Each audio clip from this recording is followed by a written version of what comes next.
Hello and welcome back to ELT React, English Language Teachers React, and in this particular show we as English language teaching professionals, we react to clips of teaching and we give our professional opinions on that. Before I go and talk about the clips that we're going to be looking at today, I'll give you a hint. Macho. Funky like a monkey, ooh yeah. Let me introduce myself and my colleague. So I am Rough and Ready Neil, and I'm with my tag team partner, the Rowdy Roddy Rich. Hello. Can you guess from my intro what we're doing again today?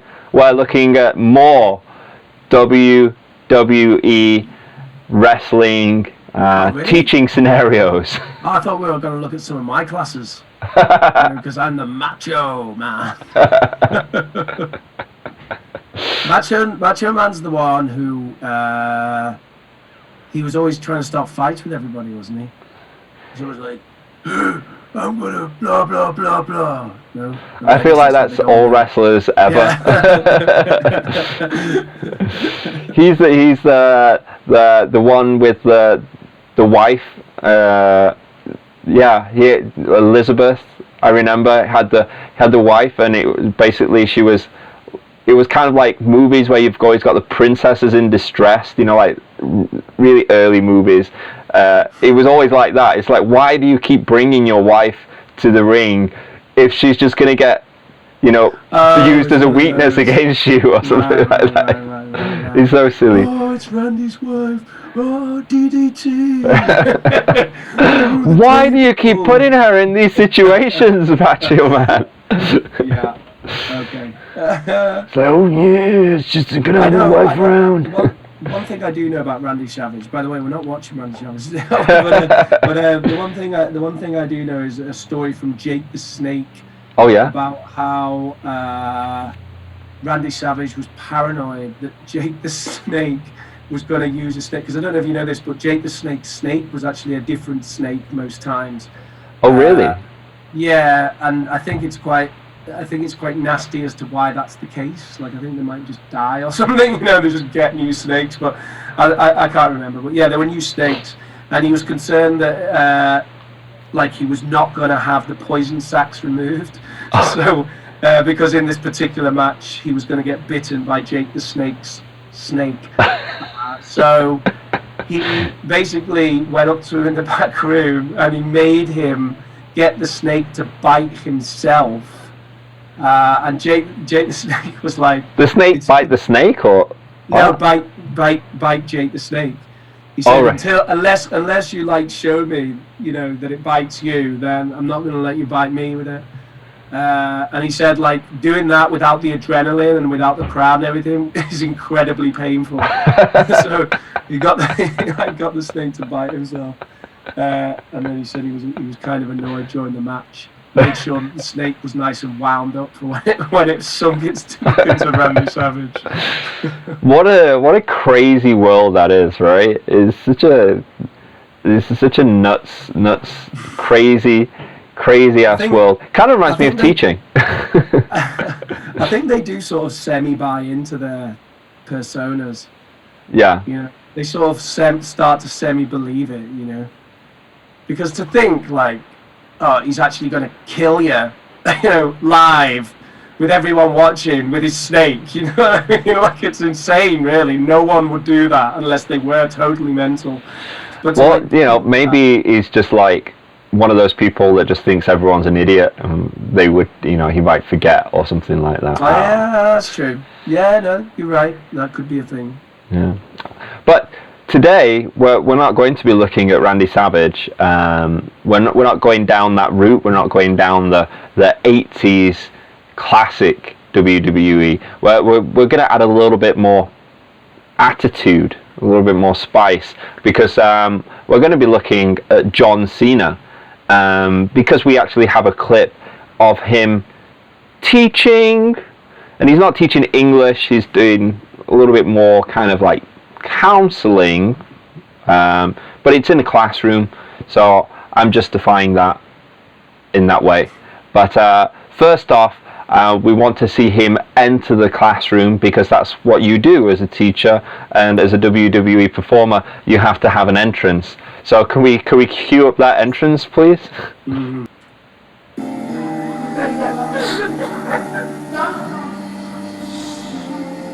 Where is he?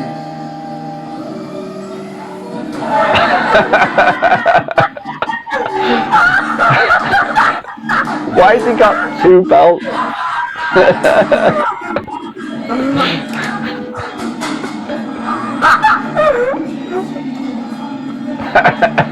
I hope he does this every day.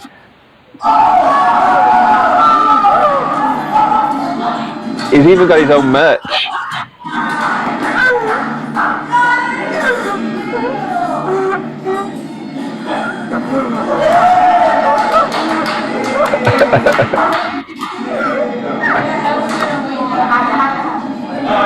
That's brilliant. That's brilliant.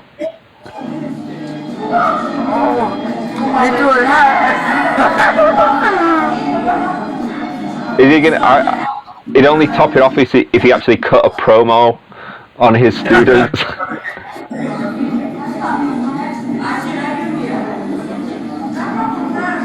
I'm gonna go now. Oh.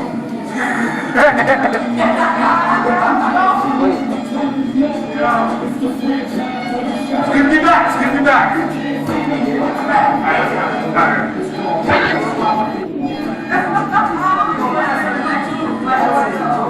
By the way, that only stumbled with the desk. I could seriously got hurt. I'm not planning on doing that. It's good of him to give the little health and safety thing there.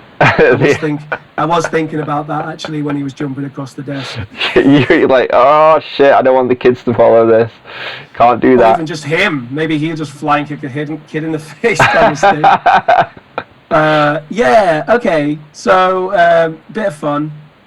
I don't know. Why don't you give me your thoughts first of all on that? Well, it always brings you. I mean, it's fun.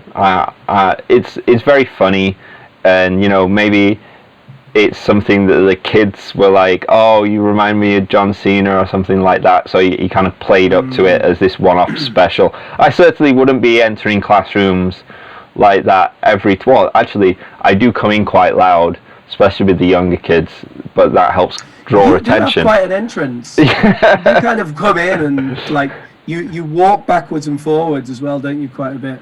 Well, I mean, that's because I had huge classes, right? So I'm trying to get them all to look at me. So there's advantages to that, but there's a fine line between it used as a tool and then becoming teacher as entertainer. I think maybe he was indulging himself a little bit, but probably indulging his kids as well if they were into that, which they obviously were. But I wouldn't say it would be best practice as a teacher to just be taking a good 5 minutes out every part of your lesson just to enter the classroom. I think there's a few questions that I have, like how much preparation did that take? Did he have to go and buy those fake Cena belts? Seems like it might have been a fair amount of preparation actually went into that now. Yeah. And what's happening with that hat? Is he just giving it away now, like John Cena actually would? I don't know. Okay, so yeah, there's that, and also I want to know what the lesson is actually on. We didn't find that out. Yeah. Do you know that? Because that would be interesting to know. Yeah, what happens next? Okay, you got the kids all fired up and whatever, and maybe they're big WWE fans, but if the rest of the class is, reading ancient history from textbooks or something, I don't know, then you kind of hope that they would be with the energy level. Yeah, or even as using it as a natural, authentic materials to transition into something related to wrestling, or about the whole scene of wrestling, dealing with live audiences or storylines or drama, or have something actually come from that, rather than just kind of like a nail scratch LP. Yeah. Okay, Whoa, kids. okay, fun's over. Let's do the lesson now. Yeah. Yeah. I'd at least like some sort of kind of pun or wordplay of like, okay, kids, now let's wrestle with some calculus, or something at the very minimum. Yeah. Well, there you go. But if you were forced to have a wrestling entrance, is there any particular song or entrance that you would have? I think the closest thing I ever had to that is when normally I'm already in the classroom, so you don't get to kind of burst in like that. Hiding. Because most of the places where I work, you have a classroom and people come to your classroom or whatever. Yeah. So the closest thing to that would be at the summer school, and I do tend to have music quite loud actually as they're kind of coming in, and there's a few reasons for that. And one of the things is with the summer school, you're forever competing with the rest of the summer school events, which are just 110% fun. Sport and entertainments, young adults doing stupid things on stage to entertain teenagers. I mean, their own, the Ents team are only a couple of years older than the students. It's like you've got 16s and 17-year-olds in the summer school, and then you've got like some 19 and 20-year-olds on stage entertaining them. And what we do in the classroom competing with that is very tricky. So you definitely want to make it as integrated as possible. And of course they have lots of loud music and stuff at the events, so as they're coming straight from the morning meeting, which also involves some fun and games and loud music, then I have quite loud music in the classroom, and I just see it as a bit of a transitional thing. You don't want them to come from that fun and chatting and playing games on stage to suddenly they come to the classroom and the desks are lined up and I'm just stood there, come on, let's learn some English, No, it's a really interesting point, because I think people don't generally, it's emotional intelligence, because you are matching the energy level. I mean, think about it. If you are going to talk to strangers, or you're meeting up with your friend group or something like that, and they're all just drinking and having fun, and you come in like Eeyore, Mr. Depressed or something like that, there's a complete disconnect there. And maybe you want to talk about something more serious. It's better if you kind of come in with that same energy level and then lead and transition into that. I mean, it's I do it, and I call it collect and direct. It's it's really that simple. And you kind of, people might listen to this and go, why have that music? Well, Rich is being really smart in that he's acknowledging his circumstances and then using that to better lead his class. Simple. Yeah, and I think there is definitely a contextual element to that it works with the summer school context, and in some other contexts as well. I don't know, like if the kids have just come straight from school or something and they're in their super energetic, rowdy mood. It depends, doesn't it? Maybe the Friday classes, just before the weekend and stuff like that. But I also have realized that it is definitely contextual and doesn't always work. And there's a few things along the lines of that energy, particularly of the entrance, that I have tried outside of the summer school, which work less well. One of them is music. I still do use music sometimes. And I mean, when I say music, using music, I don't mean like doing songs and doing the lyrics of songs or whatever. I don't mean like that. Because I know that is something quite useful to do. Not an activity, right? Yeah, as an activity. But I'm talking about using music as an atmospheric device, let's say. Yeah. I still do use it, but it's way more, it's really useful at the summer school. And there's all kinds of things, and different teachers did different things as well. Some of them would play music throughout all the class pretty much. They'd only change the volume depending on the activity, right?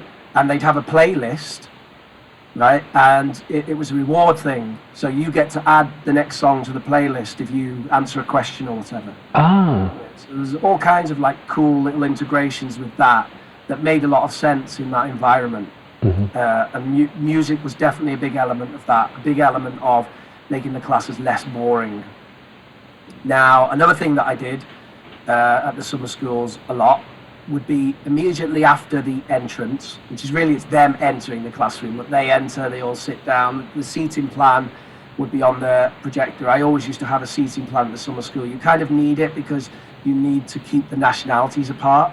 You know, you don't want all the Italians sat next to each other because they will just speak Italian, you know.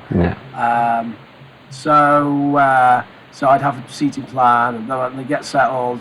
And then the first thing I'd do was I would want some sort of energetic activity.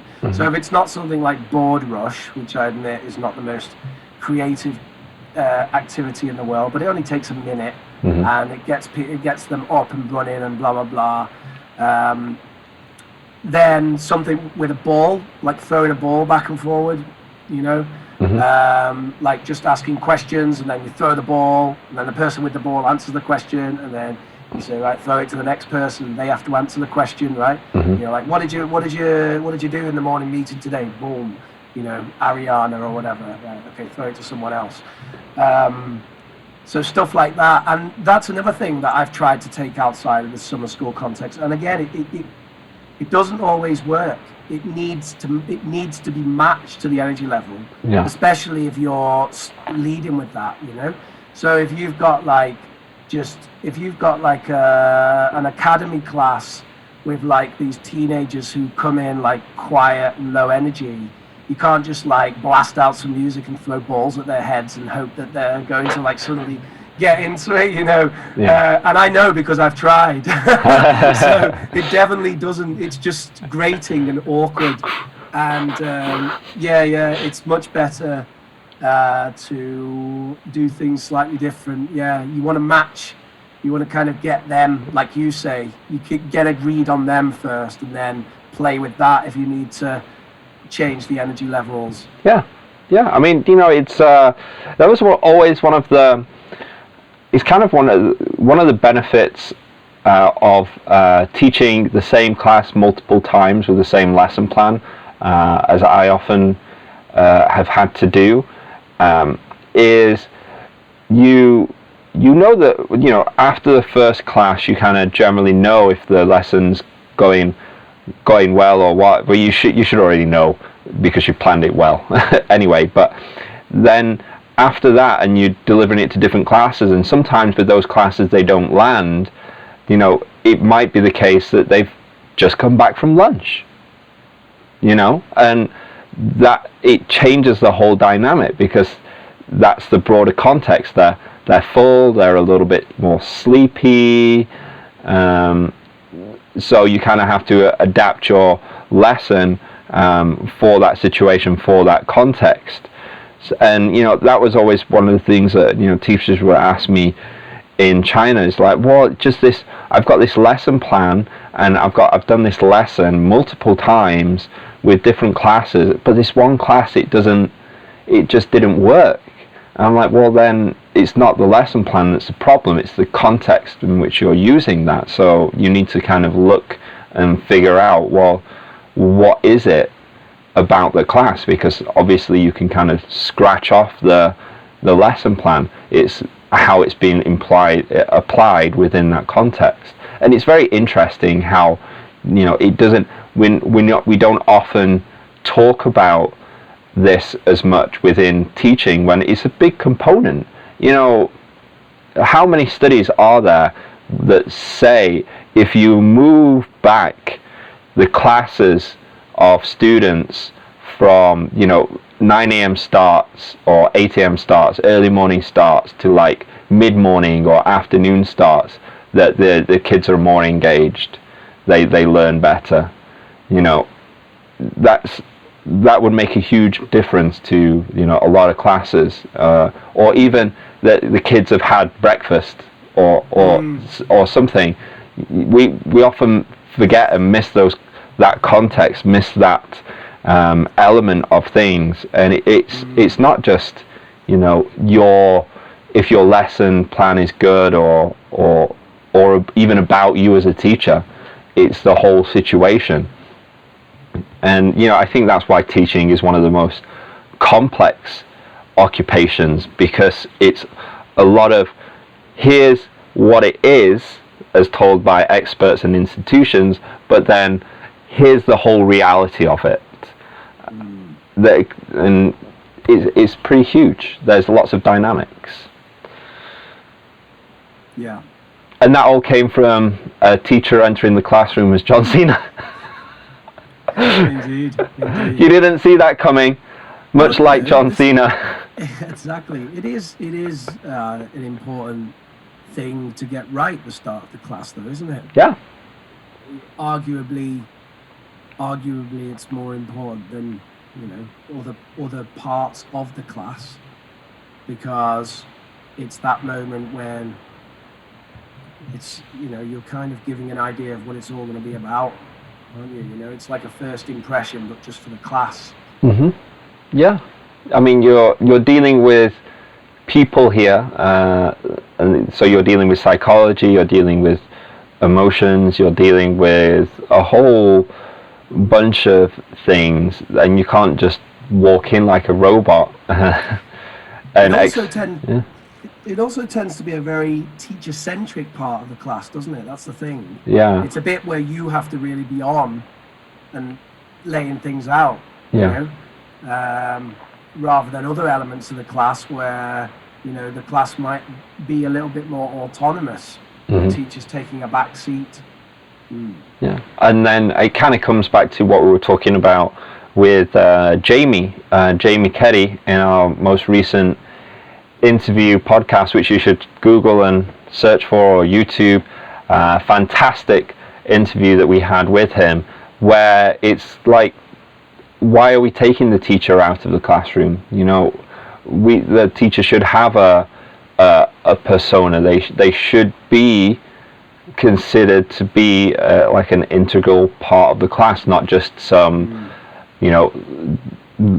knowledge spewing device. Otherwise, what's the point of having a teacher there? Should they not just have a whiteboard that turns on at start of class time that gives instructions and directions, and then students just organize themselves? Is that what we're going for? Yeah, that's exactly right, isn't it? And it's that massive distinction. That's what's that word I used to always like to use? It's a fancy word that means contrast, juxtaposition. Yeah. The juxtaposition of a university lecturers versus English language teachers, isn't it? Mm-hmm. The university lecture there's just the pedagogy is appallingly bad most of the time, almost all of the time. They might have interesting material to talk about, but there's not really much use of pedagogical techniques to involve people in the class. And then you've got the English language teacher, who's a completely different device. So this is where the lecture theatre is nearer to this idea of just the information comes out, and if the information's interesting, then it'll be interesting to the students, and if it's boring, then it'll be boring, and that's it. And they could easily, as you say, just be watching a video. Yep. That's kind of why university lectures work so well on video as well. You know, it's like because they're pretty much the same experience as being in the actual lecture theatre. You just watch the video, or listen to the audio, or read the book. Whereas English language teaching, you know, is supposed to be an integrated learning experience, isn't it? Yeah. So then that means that the teacher should have a role within the class, and you know, I think my argument would be that that role is not just a direction information giving machine, but also an autonomous personality that adds their own, you know, persona element to the class, that changes the dynamic, that changes how the class moves around, and you know how it's handled, and it's an extraordinary difficult skill to acquire, and to, you know, also kind of can be taught in a way, because you know, no teacher is the same. You know, what works for one teacher might not work for another. Well, this is something we touched on when we were talking about Mark Almond as well, because he obviously thinks to some extent it can be taught, and in fact should be. That was he was the guy I mentioned who was discussing the idea that we tell teachers what to do, but we don't tell them how to be. And he was a drama teacher. He went on to training communicative language teachers. We will try and get him on, I think. I was just going to wait until our Jamie Keddy interview goes up, and then I was going to contact him and see if I can get hold of him. Yeah, definitely.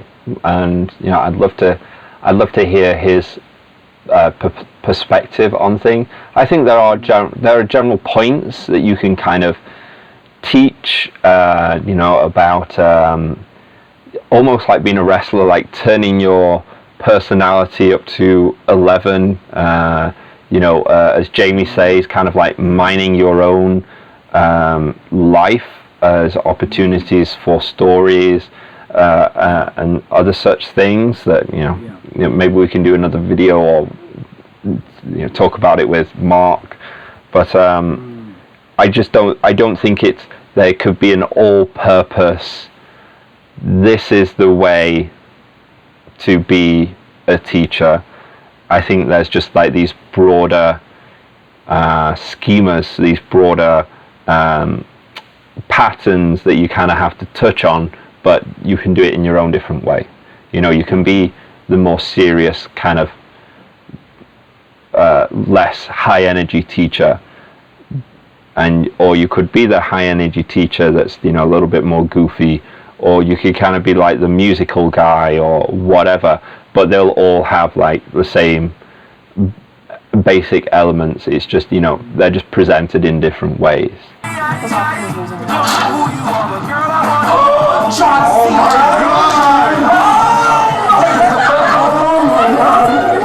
Where's the suit, though? My name is John Cena. I'm your new guidance counselor. I'm willing to bet your old guidance counselor did not have a PhD in kicking ass.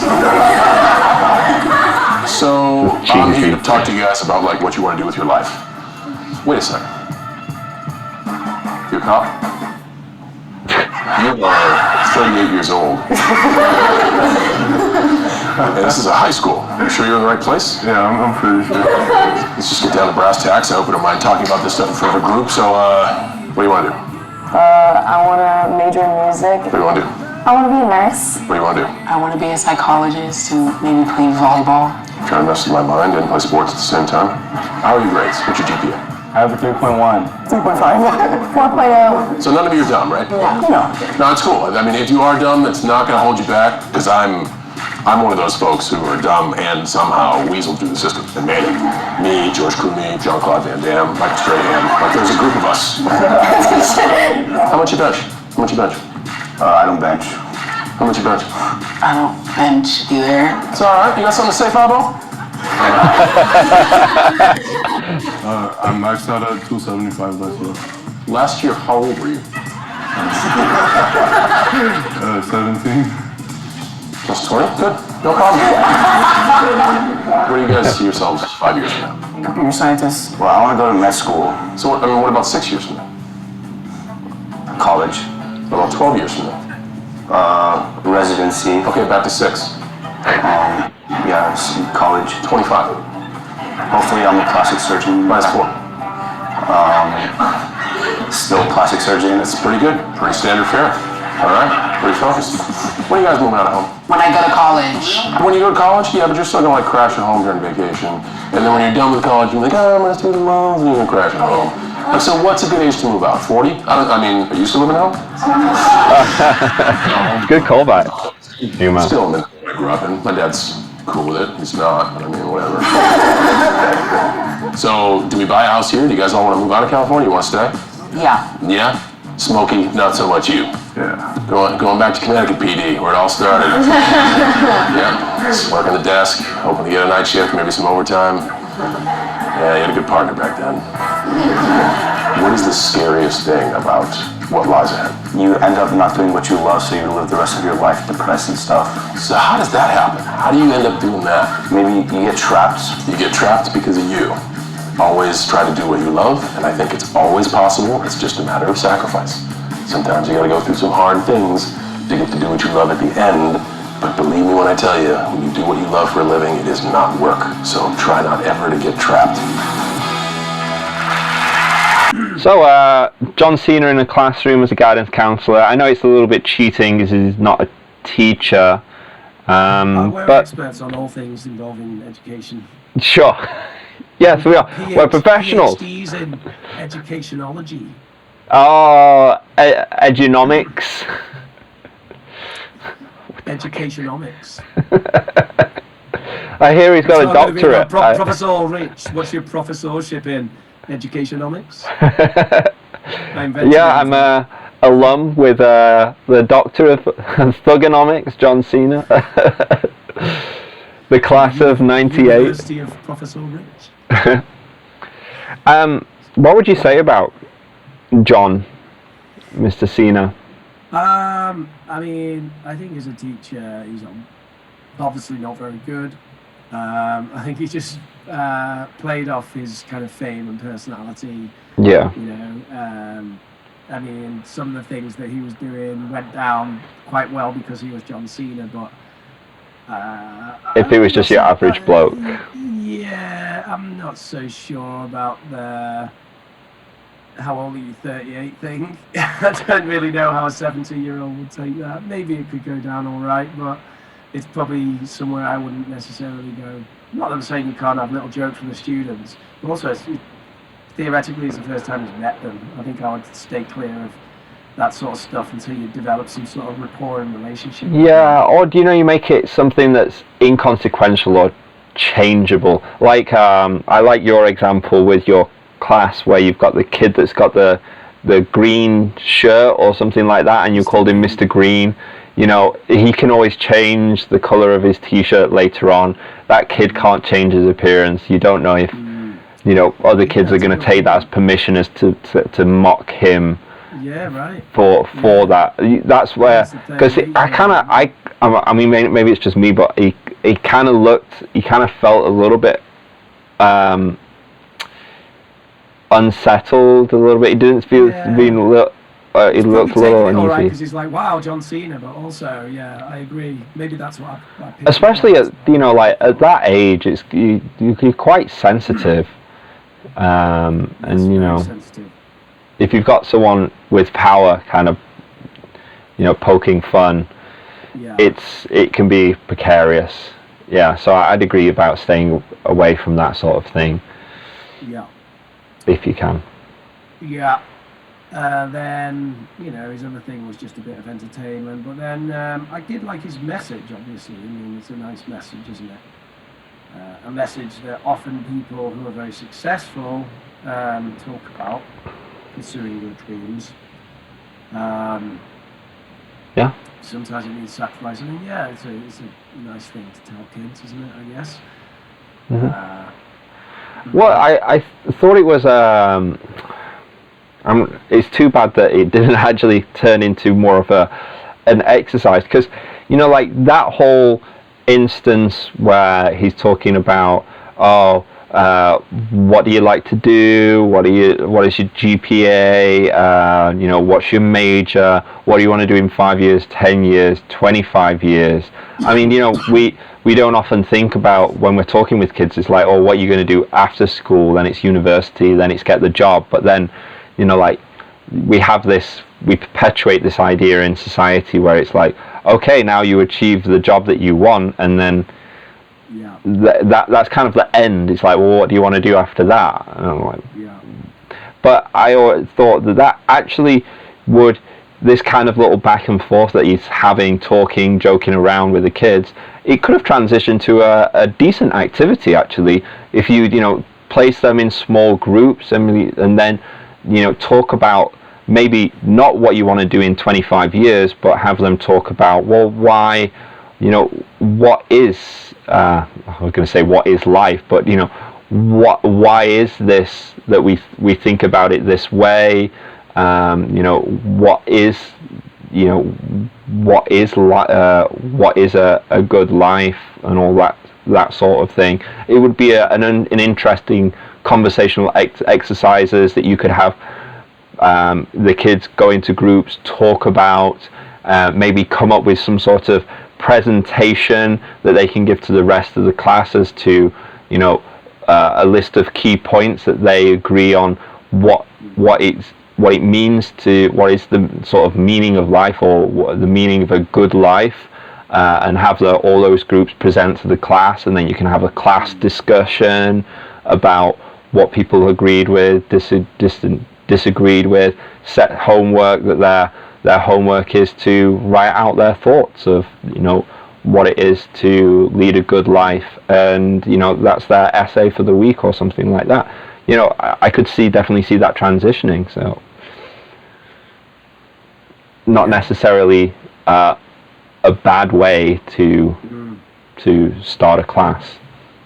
Yeah. Depending on what's next. Apply some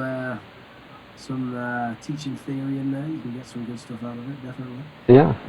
Obviously, John Cena didn't do his homework there, did he? No, but he was admittedly an idiot. It was in the clip. Yeah, I so. don't really believe that. I think probably what he means when he says that is he didn't necessarily do that well at school. But I don't always think that's down to well, it's definitely not always down to intelligence, is it? Whereas I do think the majority of successful people are intelligent, unfortunately. It's one of those unfair, we're getting into sort of psychology here, aren't we? But I think it is one of the big unfair things about life, that intelligence really enables you to learn things in a way that if you don't have it, it's a lot trickier, and your options therefore are limited. Well, I think with intelligence as well, it's so ill-defined, and the way it's measured often doesn't reflect to the broader application of intelligence. Like if you were to I'm specifically talking about the ability to learn new things. Mm-hmm. So let's say that you were going to learn guitar, you've never played guitar before, you have no musical knowledge, you've never sung, you don't know anything. Mm-hmm. Then it's how quick you would be able to learn that stuff. Mm-hmm. So theoretically, IQ would define that. Yeah. The higher your IQ would be measured by how quick you can learn that.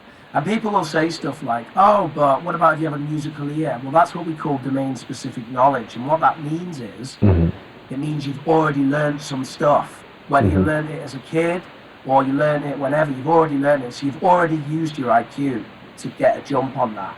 Maybe, if you're someone like Mozart, then you're sort of playing piano when you were 3 years old for 10 hours a day. Well, then that's a combination of factors, isn't it? Yeah. But it's the idea that if Mozart had a lower IQ, then theoretically he wouldn't have learned as much, even with those 10 hours a day that he was practicing. Yeah. that's theoretically what IQ is. I think it is well supported, although it's something that people have continuously challenged as well. And definitely high IQ doesn't necessarily mean success. There's no, definitely not that.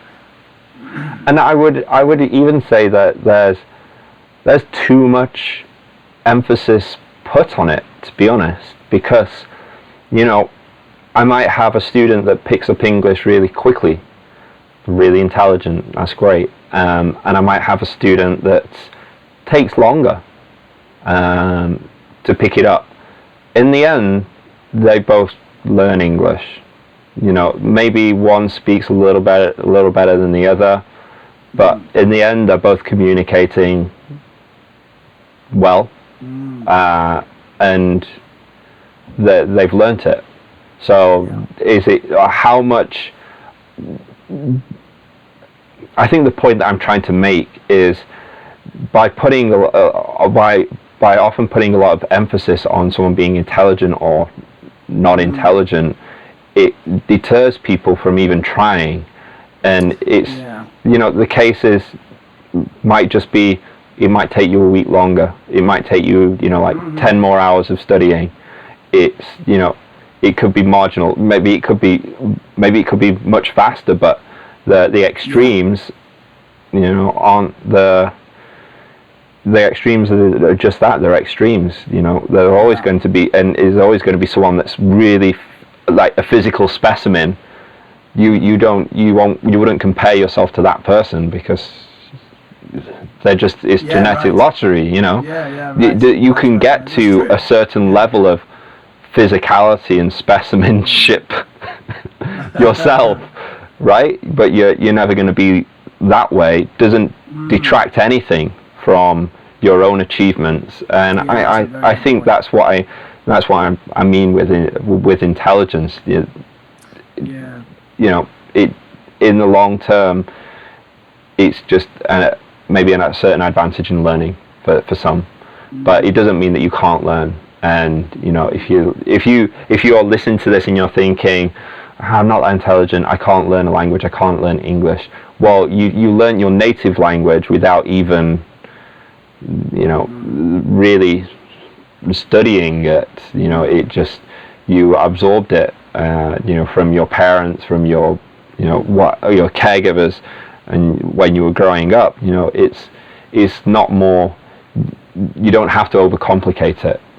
You know, and I think that's what we kind of push is, especially yourself, Mr. Professor, or Rich, Mr. Professor, when you say, you know, do things that you enjoy to learn English. You know, if you like watching anime, watch it in English. If you like reading books, read books in English. Play video games, play them in English. You know.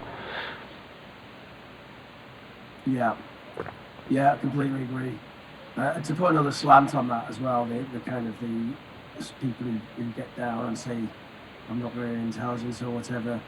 I've come across a lot of people who say that, and whereas I'm convinced that they are very intelligent, especially teenagers. Oh my God, they're just so self-critical, you know.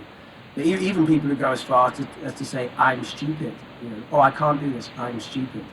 And I'm like, I'm definitely sure that you're not stupid. Like, it's interesting, isn't it? Yeah. And you kind of think whether that's someone's told them that at some point. It's just stuck in their head. I think maybe that would be a big possibility. Previously, I've thought that it was just an excuse for being lazy.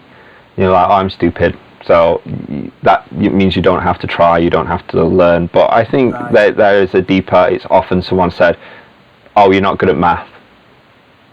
Yeah. And, you know, it could have been a teacher, it could have been a parent, and then that's it. I'm not good at math, so I'm not even going to try with it. Yeah. And you know, there's so many instances personally within my life where I remember being taught or being told, "Oh, you're not good at this, or this is something you're never, you know, it's going to be hard for you," and I've done it, and turns out that it was just a limiting belief, as they call it in psychology. and a lot of the issues with learning English that I've encountered with people is limiting beliefs with learning English. Like, oh, I'll never do it, and it's often I find students are actually much higher level than they think. They just don't have the confidence within themselves to use English. Yeah. They get so caught up in their own heads. That's definitely an issue. Yeah. You can definitely be too demanding of the language you're producing. Interestingly enough, you get people at the other end of the spectrum. Not enough self-reflection, and they just blah blah blah blah, make the same mistakes a billion times over. But they actually tend to be the minority. It tends to be the other type, doesn't it? It's the people who struggle with the fluency and they overthink. Yeah. That was me in Spanish, definitely. I was so pernickety about my grammar that it took me a long time to get the fluency down. Whereas I could have been a bit looser and probably communicated much better in the early days. Yeah, and here's me just kind of blurting things out and basically being a combination of speaking Spanish and mime. Which is great, really. I mean, that is the objective, So you use the resources that you have. Yeah. Communicate. Yeah. Yeah. All right. Do you have any more thoughts about Mr. I don't think Cena? so. No, I think that's that. Yeah. I think anything else with that, I'd definitely not wear a suit. Yeah. Unless you're... No, I can't think of an instance where I would wear a suit. Unless it was a business class and everyone else was wearing suits. Otherwise, I think it just puts too much of a distance. I would only do it if the institution enforced it. Yeah. But if they did, I would argue against them enforcing it. Yeah. I know in Japan they're very big on that. They want their teachers to wear shirts and most of the time ties. And you can only take your tie off in the summer or something, stuff like that, which I think it's a bit much. I don't, particularly language teachers. It's a weird aspect of teaching in that it's nothing to do with teaching, but it's the presentation of what they think teaching should look like. Yeah. I think it's a little bit like how we expect a doctor to be in a hospital to be in a white thingy or whatever with the stethoscope. Yeah. It's the uniform. The doctor just rolled in his bohemian t-shirt and surfer shorts there. You might be like, what? Is this guy a doctor? Well, it's a psychological thing in that we try to make judgments on the capabilities of people, and often we're doing it based on their appearance and their demeanor. So you would trust the doctor that's in the white coat rather than the flip-flops and shorts, and I think that's just because you're generally, the majority of people generally uneducated as to how a doctor should act or what be knowledgeable about. And I think the same applies to a teacher, and especially to a teacher because it's so broad. Someone might enjoy a class and think, well, that was a great teacher because I enjoyed the class, but did they actually learn anything? Was that teacher skilled? They might not know, but it's a lot easier to kind of pull the wool over a person's eyes because they're not aware of pedagogy and they're not aware of teaching methodology. And that's why you have industries, especially in Asia, where they just, they employ the white face, the foreign teacher, and they want the foreign teacher that's, the happy-go-lucky foreign teacher, because that fits into that idea of, the teacher equivalent of, the doctor in the white coat, Yeah. Yeah, I believe so. Mm. So hopefully with this channel, you are getting a better idea of what actually being an English language teaching professional looks like, how they would act, what are they thinking, you know, what questions you can ask to them to, you know, ascertain if this person is skilled beyond them just flashing a CELTA or something like that. But because I mean, but those are good indicators, you know. But if they just flash a TEFL, you know, that can mean literally zero. You know, we got a TEFL over a weekend, and you know, does that really qualify you as being, you know, a skilled teacher? Yeah, I don't think I learned anything from that course. At the time, it felt like I did, Mm-hmm. but I don't remember ever using anything from that course. Mm-hmm. Did we have to plan a lesson? I don't even know if we did. Did we? We didn't even plan. We didn't plan a lesson. We just did. So we did. She basically just did an ELT class with us. Yeah, that's right. She did some activities, didn't she? Yeah, she did some phonics activities that, you know, popped up in my CELTA, and you know, like just the counting of the stress and the counting the syllables and stuff like that. That's good, that one. Yeah, that is a good one. Yeah, but it was basically just a demo of activities, wasn't it? Here's some activities you can take. Yeah. And funnily enough, I think a lot of the people on that course didn't actually go on and become teachers, because I had a lot of them on Facebook at the time, and a lot of them just stayed in the UK. They sent messages to me and said, how is it in Spain and stuff like that. Oh, really? Yeah, a couple of them. Yeah, because you remember there was the fellow who was a warehouse manager, and I'm pretty sure he carried on being a warehouse manager. And then there was the kind of hippiest chap with the long hair. He's the one who sent me a couple of messages asking me, you know, did you go through with it and how was it and blah, blah, blah. All right. So that's kind of an interesting side to it. But yeah, definitely, I wish that I'd done the CELTA. And I think the frustrating thing about that was, by the time I did the CELTA, I didn't get a great deal out of it, because I'd been teaching for a sufficient amount of time and paying attention, you know, trying to improve as a teacher. Then, you know, it didn't.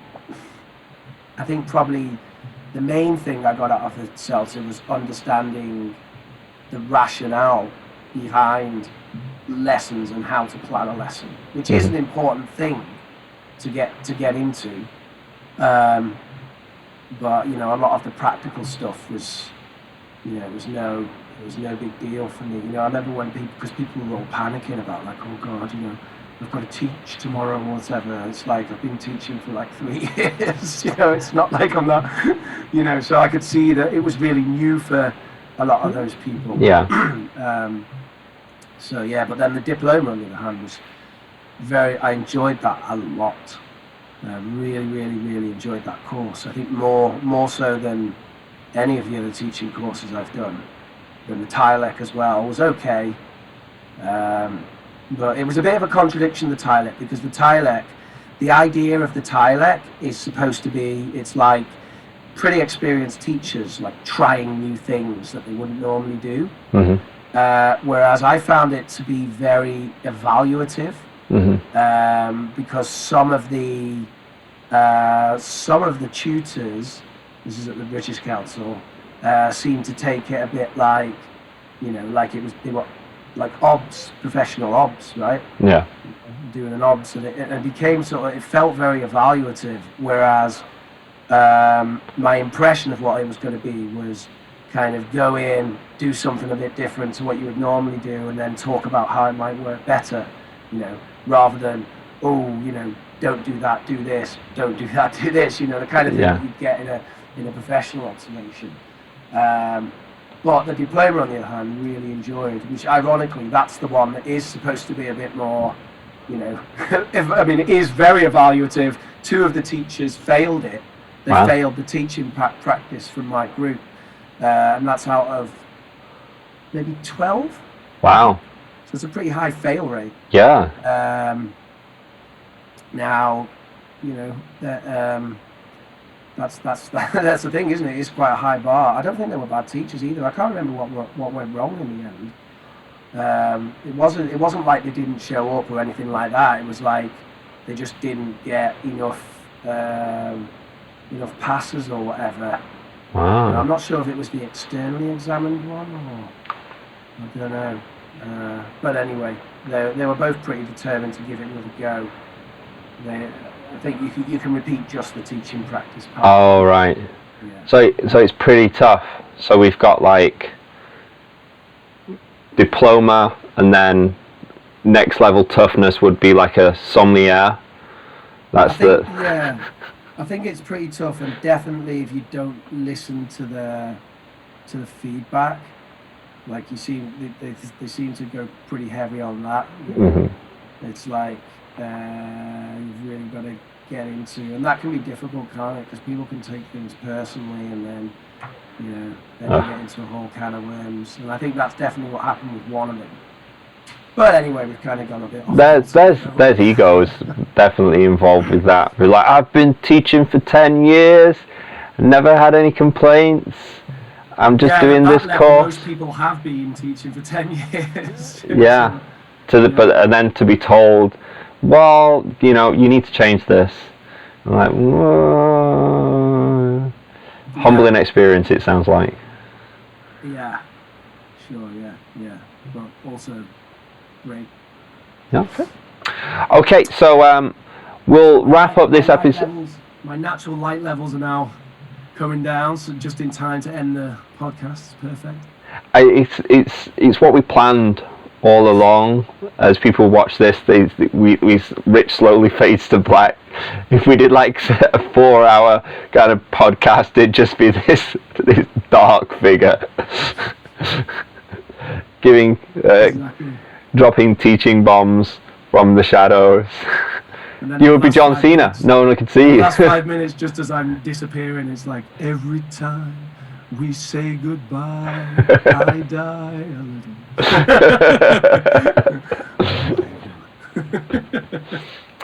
Well, I've been Neil of Team Teacher. If you are looking for more of my stuff, check out teamteacherchina.com. We've got a whole bunch of PowerPoint lessons that you can download and use instantly in your classes, especially big public school classes in Asia. We've got Team Teacher English, which is those PowerPoint lessons put into videos that you can give for homework or homeschool for the kids. And you've got Team Teacher Baby, which is my journey as a teacher and me applying those principles as a parent. Over to Mr. Professor Mr. Rich. That's right. So you've got a youtube.com/ProfessorRich, where you can watch teaching videos. And you've got Profit Gaming, where I do gaming content. And you have BritishPlease.com, which is currently an embarrassing template of nothing. It'll get there. It takes time. It's got to germinate. You can also catch me right here. I'll see you Yeah, exactly. at Tafflemania. I'll see you at ELT React Tuesday night live. Imagine if it was live. Live. Yeah. We do some live once we Well, do, like, here's the thing, kids. 20,000 If you subscribers. like, share, and subscribe, especially if you subscribe, we will get to that level where we can just live stream these episodes. How much fun would that be? And then we can have you commenting in the chats if you agree or you disagree, anything you want to add. But it means that you have to subscribe. So do that right now as we say goodbye. Bye-bye.